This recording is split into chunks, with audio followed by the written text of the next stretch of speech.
done a podcast in a really long time, and something happened. I was like, oh, well, next time on a podcast, I want to talk about it. Let's okay, let's do it. Let's do it. So let me hook you with this. Okay, it's a story about the time I almost died.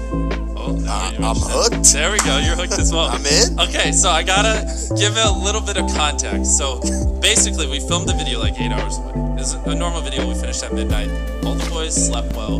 We don't drink. We don't do drugs. We're just normal. Yeah, good normal guys. Good Carolina boys. So good night's sleep. We start our drive home. It's a 8-hour drive with me and like 2 of my other friends. And so, I mean, I'll get rid of the fluff, but like, we're just listening to Joe Rogan's podcast with David Blaine. We're at the part where like Joe stabs him in the bicep. Just really, we're loving it.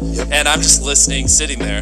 And then my friend driving, which I don't even really want to name his name because I want to embarrass him. Don't do it. Yeah, he just says, "Can we pull over to a gas station? I don't feel too good."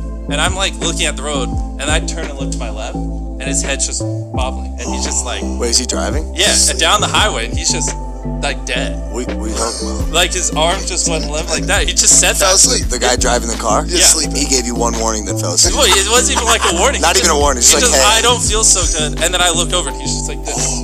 And so it's him driving. I'm just gonna call him Andrew because I don't want to put him on blast. And then my friend Tyler is sitting behind him. So I instantly am like, this fucker fell asleep. So I grab the wheel. I'm sitting in the passenger seat, and I'm just kind of like keeping the car going straight.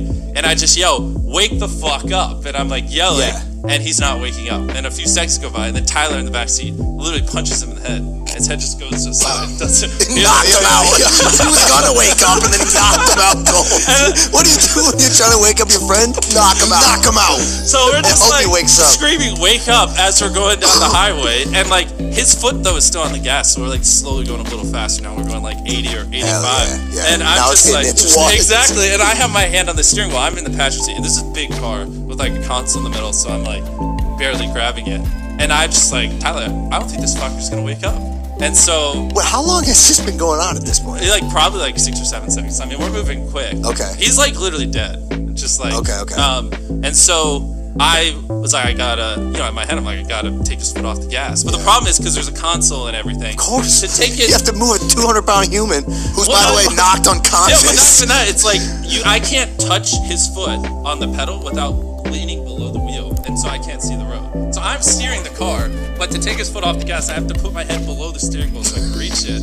So I'm like driving, and I was just like, we can't go 100 miles an hour. There's cars everywhere. There's a fucking dude riding our ass. And I'm like, my fucking driver's dead. Can you just chill for 5 seconds? Can you imagine being the car next to him, looking over and seeing Mrbeast like bobbing down onto the steering wheel, and the guy in the back's punching the dude in the head?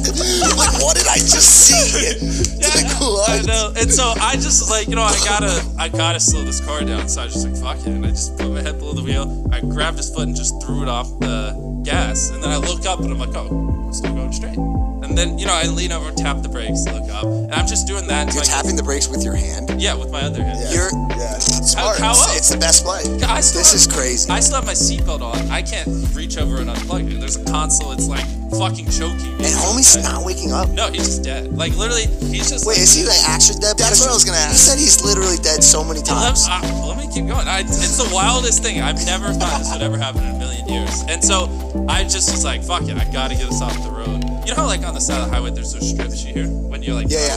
So I just like, I leaned over. I had my foot on the brake and slowly like pulled off, and I could hear the strip on the right tire. You were driving the car based on... The strip, the sound. Hearing the sound. Because I couldn't really see you. And then I heard it on the left wheels, and I was like, okay, we're off the fucking highway.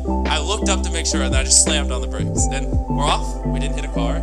We're just on the side of the highway. And so I think everything's over. I literally, the second I let off the brakes so I could touch put the car in park, which was like on my stomach in the console, he comes back to life. His heart starts beating again, which obviously never happened. And he just stomps on the gas. And I'm like sitting up, not with my hand on the brake anymore, because he came back to life.